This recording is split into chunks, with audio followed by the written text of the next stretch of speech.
અને એવી બધી રીલ્સ મૂકે છે કે પોતે ડોન હોય, ભાઈ બનવાના અભરખા હોય।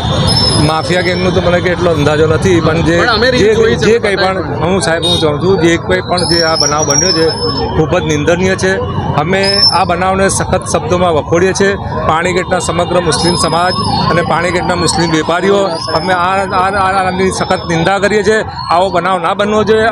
આવનાર તહેવારોમાં જેવો કે વિસર્જન છે, ઈદે મિલાદ છે, બીજું કે તમારા દિવાળી છે। આ દિવાળી અમારા માટે બહુ મહત્ત્વપૂર્ણ તહેવાર હોય છે।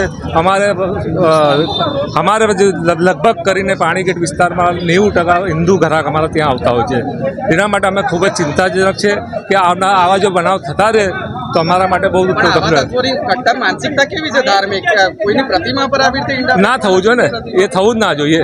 કોઈની પણ નહીં, ચાહે કોઈ હિન્દુ હોય અથવા મુસલમાન હોય, કોઈની પણ ના। તાજિયાના ગણપતિના કોઈ જુલુસ ઉપર આવો કૃત્ય થવું જ ના જોઈએ। સજા થવી જોઈએ। જે સખતમાં સખત જે કાયદા એને કરેલું હોય નિયમ એ પ્રમાણે સજા થવી જોઈએ। સરઘસ કાઢ્યું છે, બરાબર છે। તો એ તો બધી જગ્યા કાઢી છે સાહેબ। પૂરી ગુજરાતના અંદર તમે જોઈ લો, કોઈ પણ આરોપીના અંદર જે હોય છે એ બધામાં થતા જ આવે છે, એમાં કોઈ નથી।